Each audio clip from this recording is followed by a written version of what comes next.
Hi everyone and welcome to the show. Can you believe that it's Easter time again? What an exciting time for the church to celebrate and remember the cross and Jesus' resurrection. This is our living hope. 7 years ago, I shared my own story here on Art Matters during the Easter season.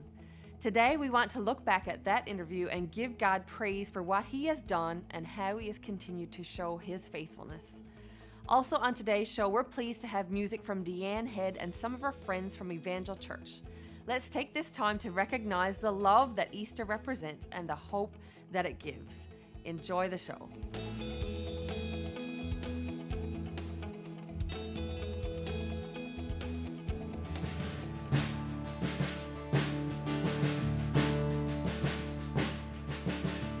God sent His Son. They called Him Jesus.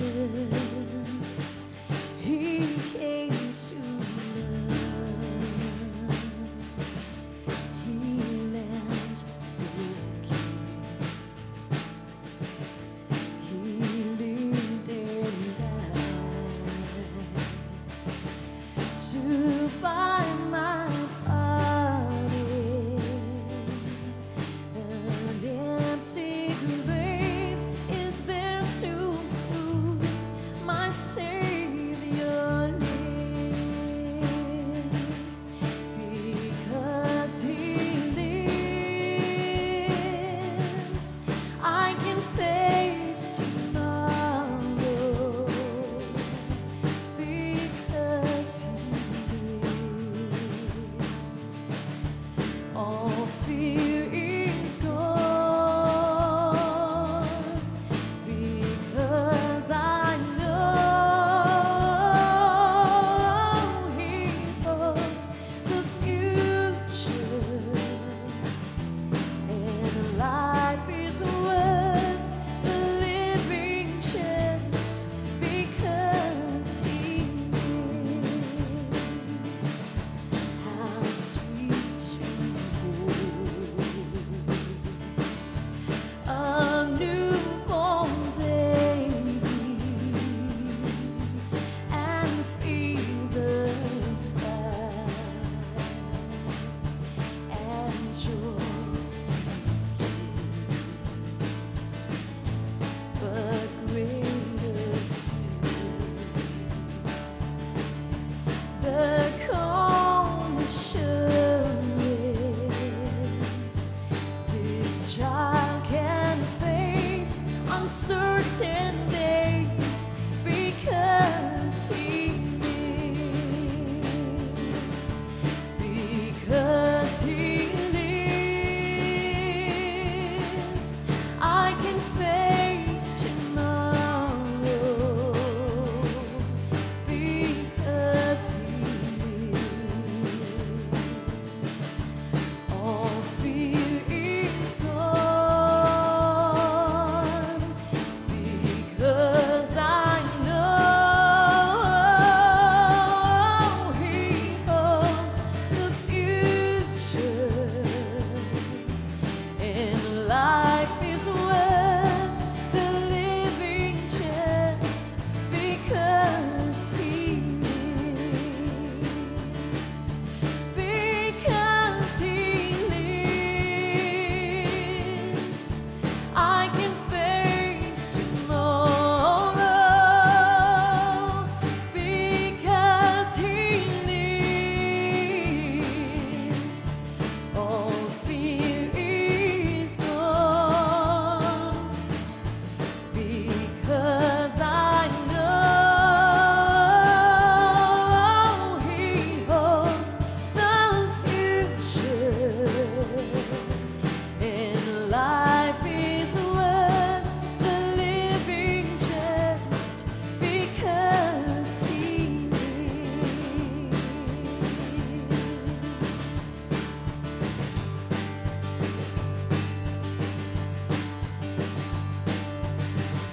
Because He lives, because He lives. Because He lives, because He lives. Because He lives, because He lives.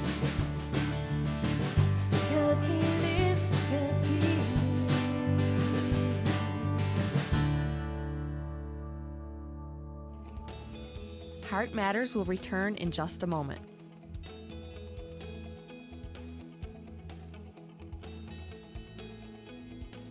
Closed captioning provided by Terry's Tints, in business for 30 years, providing canvas fabrication, printing, embroidery, craft supplies, and more, located in Happy Valley, Goose Bay.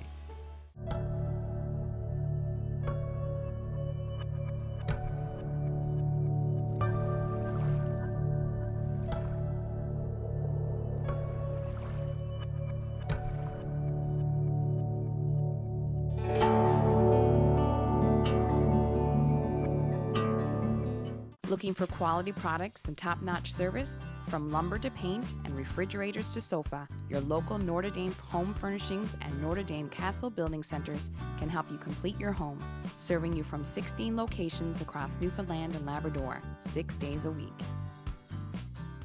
Scott's Transport Limited is a family-owned and operated full transportation company located in beautiful Deer Lake.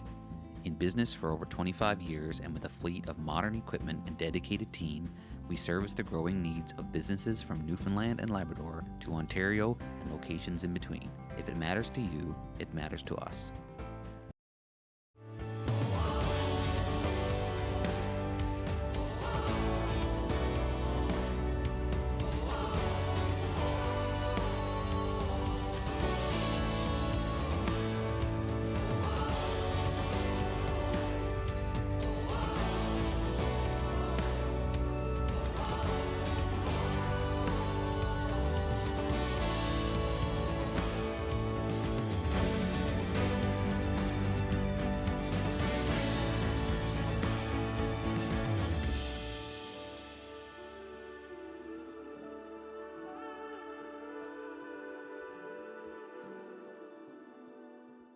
My name is Seanne Heath. I'm originally from Triton, and my husband Justin and I have been living in Gander for 5 years, going on 6 years.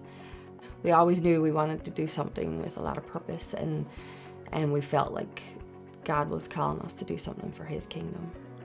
My nephew had just been born in St. John's, and that night we went to see him, and I came home from the hospital that night and I was very itchy. I was getting rashes all over my legs, and I thought I might have picked up some kind of bug or something while we were at the hospital. And over the next couple of weeks, I started to these just random pop-up rashes that would come and disappear and then show up somewhere else on my body.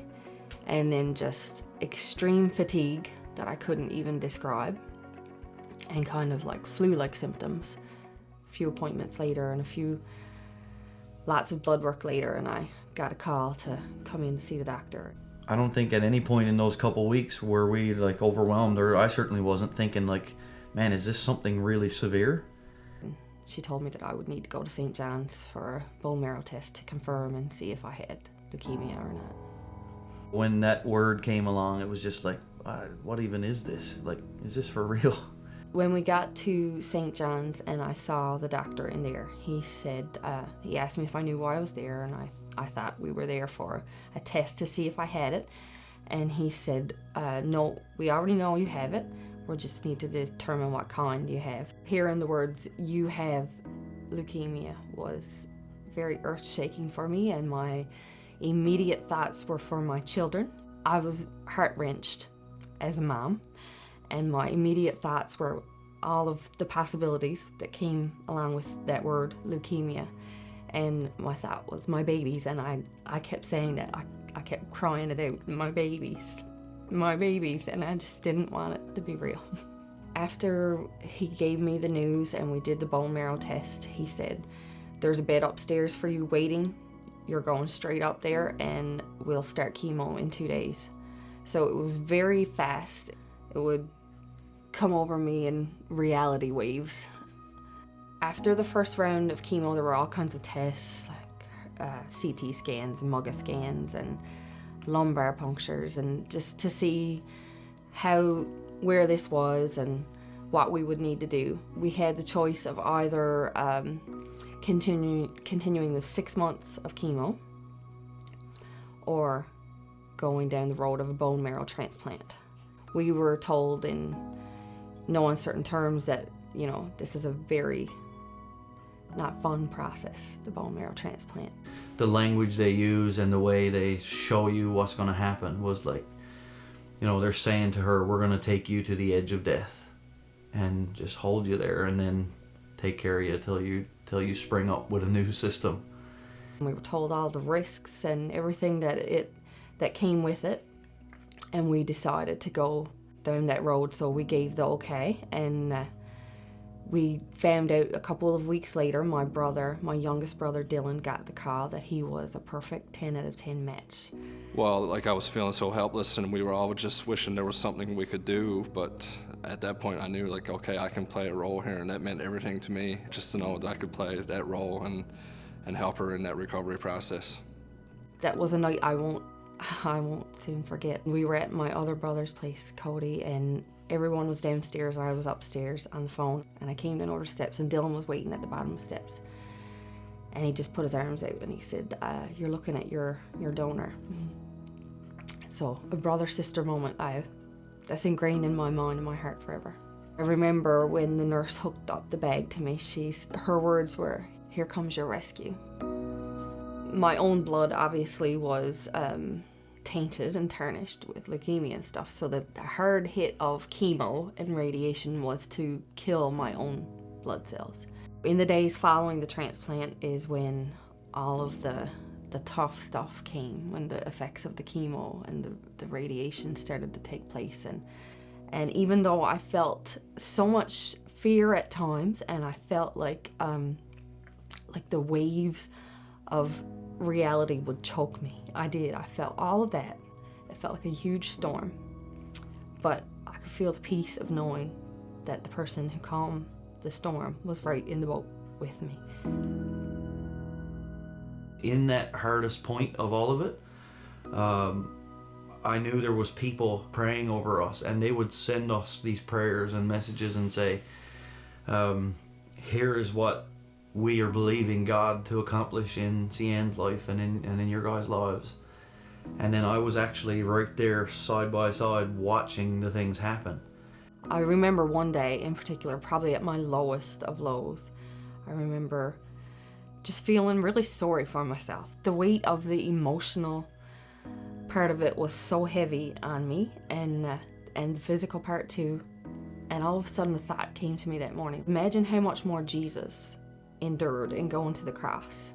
Those thoughts I remember just kind of shook me out of the self-pity mode and brought back like this determination and a new revelation of what Jesus had done for me.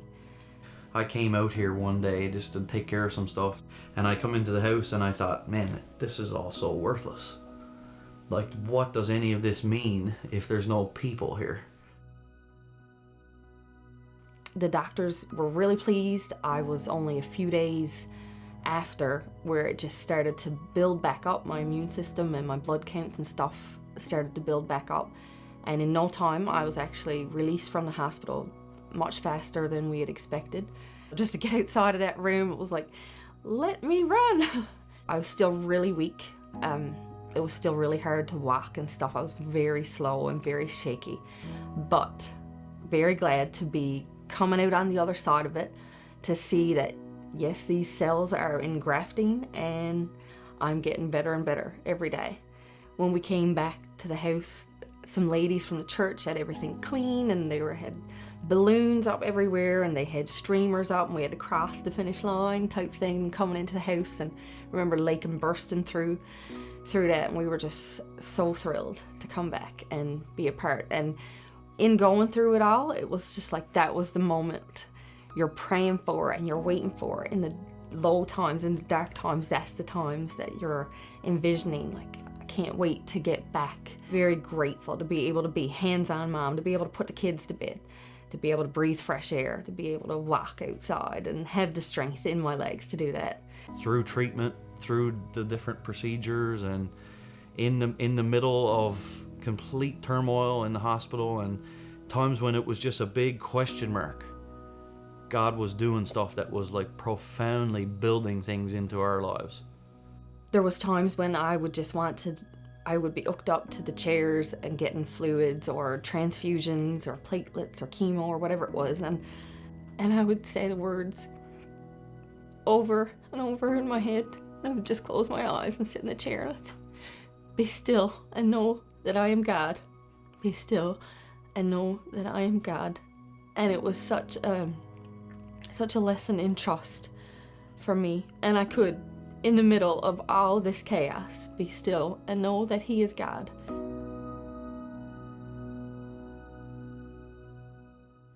It's been 9 years since I walked through that season of cancer and the bone marrow transplant and all that came with it. And 7 years have passed since my Heart Matters story first aired. My kids have turned from toddlers into teenagers, and their mama is alive and well. As I look back on it all, I am overwhelmed with gratefulness that God has brought me so far. And as I look back, I honestly see how the faithfulness and goodness of God was my portion, how His strength and His peace held me together when I was so weak and when it felt like life was going to choke me with uncertainties. Well, I wouldn't wish what I went through on anyone. It grew some very rich perspectives in my life that I wouldn't have if I didn't go through it. A lot of life has happened since that time, some really high highs and some really low lows. But the perspectives that were gained in that very difficult valley experience have also helped me walk through some of those low lows. Days where I have had to cling to those words, be still and know that I am God. Because He is God, because He lives, I can face the future with hope.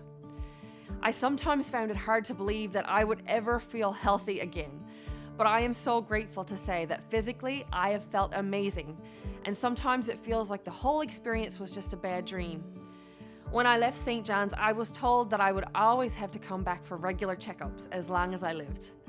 And I have been back for many in the past 9 years, but each time I was given a clean bill of health, and last summer I heard these words: how would you like to be discharged from hematology? I don't have the words to express how thankful I am for that. I am so incredibly grateful.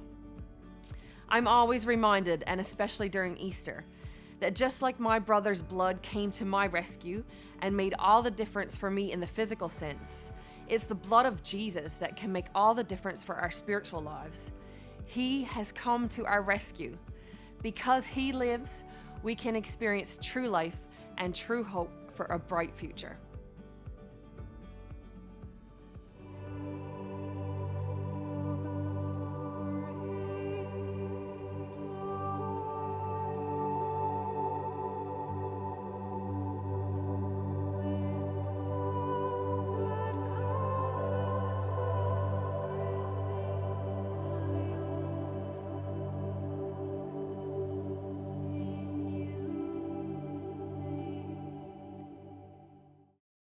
From envelopes to tractor-trailer loads, Dooley's Trucking caters to all your shipping needs. Capable of meeting all your shipping requirements throughout Newfoundland. Dooley's Trucking is your choice for fast and efficient delivery. Ship with the best. Ship Dooley's. RE/MAX would like to say thank you for allowing us to be a part of the most important transaction of your life. Our mandate is giving back to the communities that serve us. We will be honored to help you with your next move. Call any of our offices today and let one of our RE/MAX agents go to work for you. My name is Brandon. I'm the owner here at Gander Appliance and Furniture. We sell a wide variety of appliances and furniture, including Canadian-made Decorest, Ashley Furniture, Samsung, as well as Whirlpool.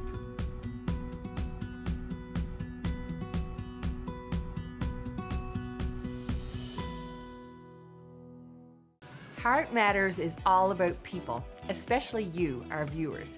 That's why we love hearing from you. Maybe you have a suggestion for an upcoming show. Perhaps you know of someone who has a story to tell or a song to sing that could be a blessing to all of us.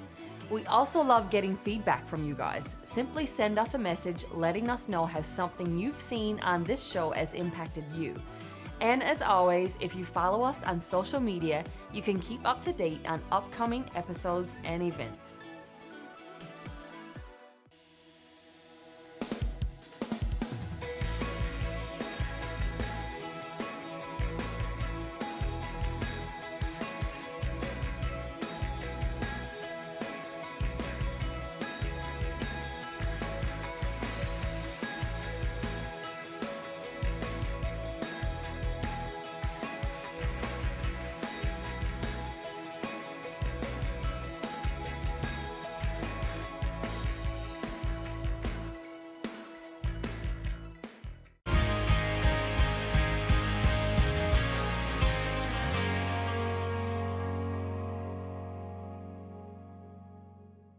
Do you know what a shock wave is?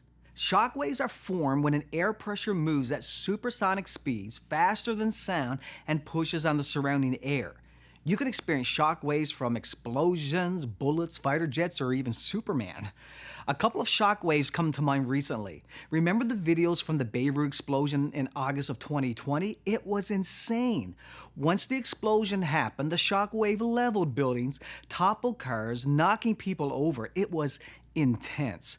And as big as that one was, it failed in comparison to the explosion and shock wave of a volcano in January of 2022. One of the biggest shock waves in recent memory happened when the Hunga volcano erupted in the Southwest Pacific, producing a tsunami that was, listen to this, 66 feet high, sending ash 100,000 feet into the air. NASA determined that the eruption was hundreds of times more powerful than the atomic bomb that was dropped on Hiroshima, and the explosion generated a shock wave that rippled around the globe. That's right, the explosion could be seen from space, and the shock wave traveled at a speed of about 1,000 kilometers per hour. There was no way to outrun it or escape the effects that it had around the world. It affected cloud coverage and weather patterns around the globe. Hunga was ground zero, but it affected the planet. Now that was a powerful explosion. 2,000 years ago, 3 days after the death and burial of Jesus Christ, something powerful happened. It was the singular most powerful event in the history of mankind. Jesus rose from the dead, and we call that the resurrection. Ground zero was Jerusalem, but the shockwave of the resurrection of Jesus from the grave has spread around the globe. The resurrection of Jesus has affected every corner of the earth. That shockwave has rippled around the globe, and it has rippled through time and space, and it was way more powerful than the Hunga volcano. Now, I'm not sure if you've ever seen the musical Jesus Christ Superstar or not. Honestly, it's not really my cup of tea. But it's a musical about the life and death of Jesus. At the end of the musical, Jesus died and was placed in the tomb. And that was it. The musical was over. No empty tomb, no resurrection. That was it. Listen, there's more to the story. The Bible says that 3 days later, something incredible happened. Some friends of Jesus came to the tomb as was custom, but something was dramatically different.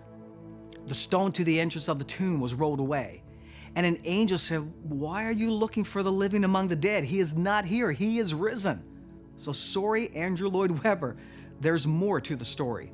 And for 2,000 years, that shockwave is still moving throughout the earth, and it's still affecting people. It's still changing lives. It's powerful. Throughout the New Testament, the word power occurs 57 times when referring to the resurrection of Jesus, and it has the power to change anyone's life. The Apostle Paul said in Philippians 3:10, "I want to know Christ and the power of his resurrection." Why? Because knowing the power of the resurrection can change your life, and that's the bottom line. On a hill far away stood a long rugged cross, the emblem of suffering and shame. And I love that old cross where the deepest and best for the world of lost sinners was slain. So I'll cherish the old rugged cross till my trophies at last I lay down. I will cling to the old rugged cross and exchange it someday for a crown. To the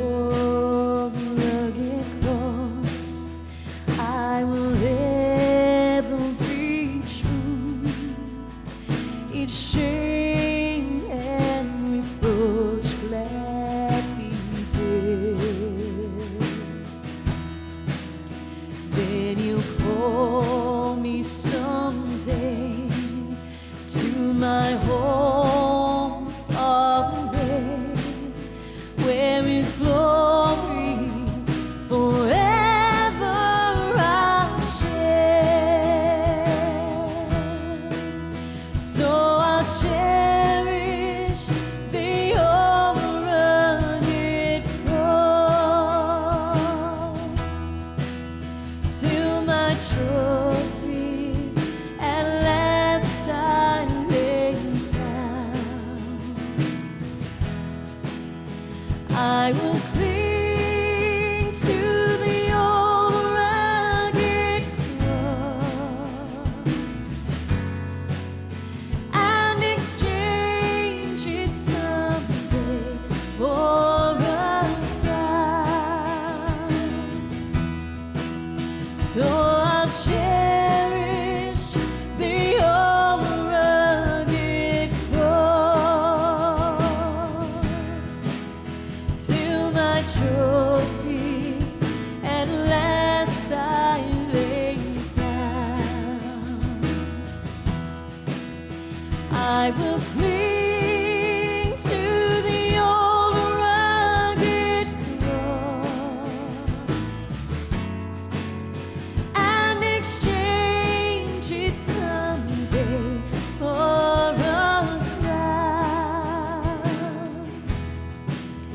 Yes, I'll cling to the old rugged cross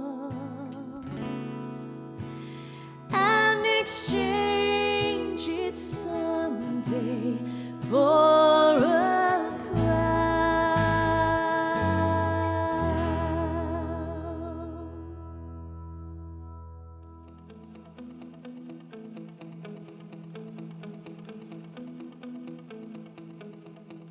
The old rugged cross, what a picture and symbol for all of us today. The ugliness of sin contrasted with the beauty of forgiveness. Jesus carried our sin to the cross. He didn't deserve the pain he bore, yet his love for you and I outweighed the suffering. That's why Easter is so meaningful. It's new life for those who put their trust in God and accept the redeeming cross of Jesus. As we clue up today's program, I want to thank Deanne Head for singing those beautiful songs over us, and we wish you all a blessed Easter. See you next time.